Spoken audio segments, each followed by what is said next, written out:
Davi passa e vem Salomão. A geração de Salomão dá um show.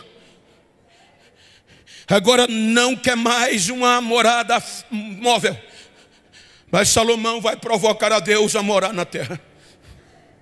É ele que provoca com a construção do templo. Com o templo na inauguração, segundo as Crônicas 7:16. O próprio Deus disse: Salomão, eu escolhi este lugar para habitar nele para sempre, porque aqui de forma perpétua vão estar os meus ouvidos e os meus olhos fitos. Agora Deus está morando em Jerusalém. Agora tem culto de avivamento uma vez por ano. E no culto de avivamento Deus perdoava os pecados. No culto de avivamento Deus renova os crentes.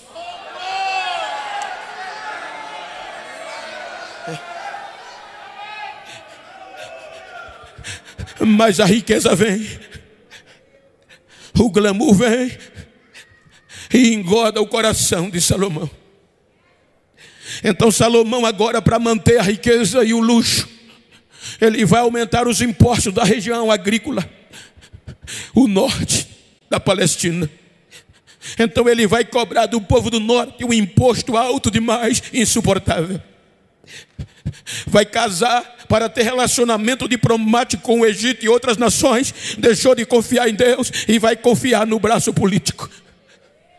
Faz aliança com quem não devia fazer. Aí Deus vem e diz: não gostei, eu vou rasgar o reino da sua mão, mas não vou fazer agora por conta do amor a Davi. Salomão morre e vem Roboão. Quando Roboão vem, o projeto ainda estava unido e ele teve a chance de desfazer o erro do pai. Os representantes dos moradores do norte vêm a ele pedindo que ele abaixasse os impostos, que era insuportável. O pai teu foi muito duro com a gente. Ele disse: eu vou dar resposta e vai se aconselhar. Os conselheiros dizem a ele que, pelo contrário, em vez de baixar, aumente mais. E ele volta dizendo que não vai abaixar. Se o meu pai foi duro, eu vou ser mais ainda. Se ele cobrou impostos altos, eu vou aumentar mais ainda. Aí o projeto é rachado. O projeto original se divide. 10 tribos vão para o norte, liderado por Efraim ou Jeroboão, na tribo de José. E 2 tribos ficam no sul, Judá e Benjamim. Reino do norte, Efraim, Israel. Reino do sul, Judá. Então a divisão, com a divisão, a coisa fica feia. Porque os crentes agora do norte não podiam vir para o culto do avivamento no final do ano, ou seja, uma vez por ano, porque o rei tinha medo que o povo viesse e Roboão sustentasse o povo. Então levanta altares a outros deuses no norte para ter culto, mas o culto era idólatra, e culto idólatra não tem avivamento espiritual. O reino do sul se engodou, bateu no peito e cortou o relacionamento com os irmãos do norte. Então vem a pressão vem e Deus reclama desta geração. A primeira geração, o salmista no Salmo 95, verso 10, ele diz que Deus diz que por 40 anos teve desgastado com aquele povo. Agora esta geração, Deus usa Isaías 65, 2 para dizer: eu estendi as minhas mãos a um povo que é rebelde toda a vida. Ou seja, aí Deus reclama, e o que é que Deus vai fazer? Vai apertar o parafuso. Então vem o povo da Síria e vem e toma o norte e os leva como escravo. Depois vem os caldeus e arrebenta com Jerusalém. O único lugar de culto de Jeremias 52:13 que foi queimado pelos caldeus. Agora Jerusalém é exposta à vergonha. Agora, em vez do cântico do louvor, nem cântico tinha mais. São arrastados para o cativeiro babilônico como se fosse cachorro pela coleira. Os pastores choravam. Agora era tarde demais, não fizeram o que deveria fazer, não preservaram o avivamento e o povo se corrompeu. Aí agora a vergonha vem e eles choravam de aflição e Deus não está nem aí. Então são levados pela humilhação, vão ser jogados na escravidão, separados, saíram e agora estão lá na Babilônia. Agora não tem mais culto, agora não tem mais músico, agora não tem mais louvor, porque na crença deles Deus não ouve oração, não ouve fora das fronteiras de Jerusalém. Saiu de Jerusalém, não tem como Deus ouvir oração. Então agora eles estão na Babilônia, sem direito a cultuar. E aí a vida vai passando, 70 anos se passam e eles não estão nem aí. Mas o salmista no Salmo 137 diz que a saudade bateu. Ele diz que eles acordaram um dia lembrando-se de Sião, lembrando dos cultos do avivamento. E uma vez quem viveu esse avivamento não esquece mais, não esquece mais. Aí as lágrimas caíram, mas como adorar? Com as harpas penduradas, os instrumentos de adoração pendurados nos salgueiros. Então eles começaram a lamentar e botar a culpa em Deus, dizer: Deus nos esqueceu, Deus nos enterrou. Que era que acontecia quando eles estavam no cativeiro, eles tinham a esperança de um avivamento retornar, e quando morria um dos seus filhos, eles não sepultavam, eles levavam para um vale pela mão de pessoas não judias, e quando chegava no vale, ficava 50 metros do cadáver. Primeiro dia, Deus vai trazê-lo de volta. Avivamento é estar vivo, Deus vai trazê-lo à vida. Passava o primeiro dia, 10 horas da manhã, vinha o corvo arrancava o olho do cadáver, furava o ouvido, dilacerava a massa cefálica. Então eles diziam: acabou o primeiro dia, mas tem esperança de avivamento, porque Deus é fiel. Segundo dia voltavam no vale. Quando chegava no vale, a coisa estava feia, porque o cadáver estava mais podre do que o primeiro dia. Aí a águia descia, rasgava o ventre, comia as vísceras, comia os órgãos e voava, só deixava a carcaça. Terminava o segundo dia, o pai dizia: tem uma noite e mais um dia, avivamento virá da parte do Senhor. Então agora eles iam para casa dormir. As hienas entravam no vale e comia o resto de putrefação, só deixava o esqueleto. Terceiro dia é o dia do avivamento, e só estava o esqueleto e a medula óssea. Aí o quebrantoso desce, quebra osso por osso e come o tutano, e comendo o tutano vai quebrando todos os ossos e tornando os ossos em cacos. Aí o vento vinha, a areia do deserto é muito forte e ia cobrindo os cacos de ossos. Aí eles diziam: Deus se esqueceu, Deus nos sepultou, Deus nos abandonou. Aí no meio do caos, o Salmo 137 diz que eles começaram a chorar, lembrando daqueles cultos. Veja, nós não somos saudosistas, mas às vezes dá saudade, não dá? Daqueles cultos que ninguém pregava bonito, ninguém tinha doutorado, muito pelo contrário, hoje a gente pode fazer muito mais que a gente tem. E quando terminava o culto, tinha trabalho para ir para casa, não era? Não tinha cantor famoso, não tinha pregador renomado, mas no hino 15 da harpa, Jesus batizava, Jesus salvava, Jesus ressuscitava pessoas.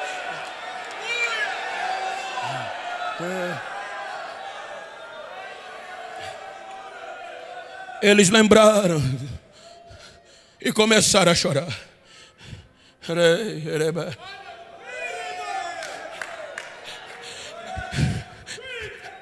Quando começaram a chorar, aí os soldados vão chorar publicamente. Aí os soldados que os levaram cativo diziam: cante agora um daqueles hinos que vocês cantavam lá em Sião, quando vocês eram crentes. Ele dizia: fora de Sião a gente não pode adorar. Mas começaram a adorar a Deus. Em terras alheias, tiraram os instrumentos do salgueiro e começaram a adorar. Quando eles adoram, Aí Deus cruza a fronteira e entra na Babilônia e vai na beira do rio e pega Ezequiel e diz: Ezequiel, vamos ali comigo. E em visão leva ele na sepultura dos ossos, no vale de ossos. E não tinha mais vida, não tinha vida, só tinha caco de ossos. Aí Deus diz: filho do homem, eu ainda posso fazer alguma coisa, eu ainda posso trazer avivamento para esses cacos. Senhor, só tu sabes. Profetiza, filho do homem, sobre esses cacos e diz para ele ouvir o que eu vou falar. Aí Ezequiel começa a gritar: ossos secos, ouvi a palavra do Senhor. Aí Deus manda o vento norte soprar, vento sul, leste, oeste, os 4 pontos cardeais. O vento entra no deserto e vai tirando a poeira e levantando os cacos de ossos, e cada osso vai voando sem bater no outro, e grudava no seu próprio osso, na unidade do corpo.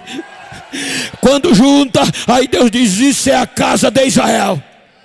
Dizem que eu sepultei eles, mas continua dizendo que eu vou abrir a sepultura e vou trazer avivamento de volta.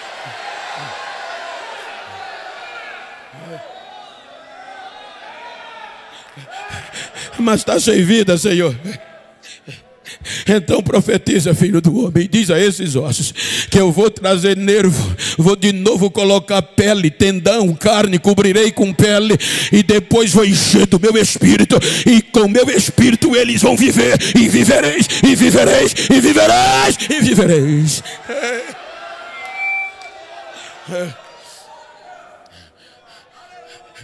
Ezequiel, pega, vai no mato e pega um pedaço de madeira. Quando tu cortar um pedaço de madeira, escreve o nome de José com Efraim e as 10 tribos de Israel, suas companheiras. Depois pega outro pedaço de madeira e escreve Judá e a casa de Judá por Israel, por Judá. Gruda um no outro. E no texto não está, mas nas entrelinhas sim. Coloca nas costas e sai andando no meio do teu povo. E quando eles te questionarem, tu não vai explicar o que quer dizer isto. Você vai dizer: assim diz o Senhor, eu vou levar vocês de volta, mas só unidos, porque a partir de agora não é mais separado. Os 2 vieram separados, mas a partir de agora é uma madeira só na minha mão. Diga para quem está ao seu lado: é uma madeira só. Guarde isso. Não demora muito. O rei Ciro, o persa, grita: quem quer voltar? Cerca de 50 mil judeus pega o caminho de volta para Sião, unidos, os instrumentos nas costas, cantando. As nações foram atraídas e começaram a não acreditar. O que está acontecendo? Pensávamos que tinham acabado, eles estão voltando, cantando. Aí começavam a dizer: grandes coisas fez o Senhor a eles, o Senhor deles é poderoso. Aí surgiu o hino Adiel 126. Eles compõem um hino quando o Senhor restaurou a nossa sorte e nos trouxe de volta do cativeiro. Não parecia verdade, parecia um sonho. A nossa boca se encheu de riso e a nossa língua de um cântico novo. As nações tinham que engolir e dizer: grandes coisas fez o Senhor a eles, e é por isso que nós estamos alegres. Chegam em Sião só cinzas e entulhos e vergonha.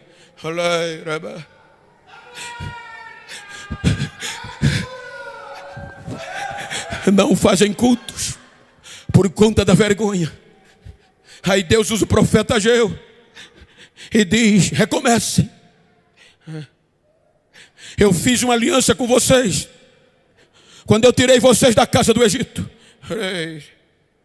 E por conta dessa aliança, o meu Espírito está no meio de vós. Eu vou estremecer as nações. Só quero que vocês recomecem, porque meu é a prata e o ouro, e a glória da segunda casa vai ser maior que da primeira. Recomeçaram por ordem dos persas, mas não foram mais os mesmos. O último profeta, Malaquias, termina o capítulo 4, começa, melhor dizendo, com um juízo que não sobraria nem raiz nem ramo. Mas ele termina o capítulo e o livro dizendo que Deus não vai desistir.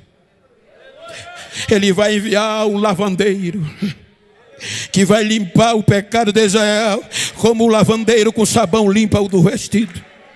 E ele vem saltando como bezerro e vem trazendo salvação debaixo das suas asas.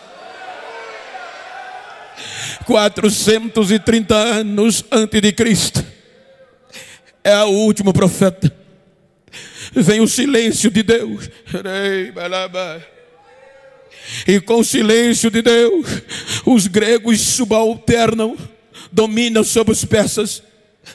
E agora Filipe, o rei macedônio, quer helenizar o mundo, mas não consegue. Mas o seu filho Alexandre o Magno Grande consegue conquistar parte do mundo todo, inclusive a Palestina, terra de Israel. Ele agora vai dar incentivo financeiro para que os líderes consigam colocar a cultura helenista da Grécia dentro das províncias judaicas. Ele morre cedo e os seus 4 generais assumem o poder do seu exército. Então, entre o Ptolomeu e entre o Sírio Seleuco, eles dois predominam na Palestina. Então, quando Seleuco domina sobre a terra de Israel, ele é duro, mas não tão duro assim. Vem a dinastia Seleucida.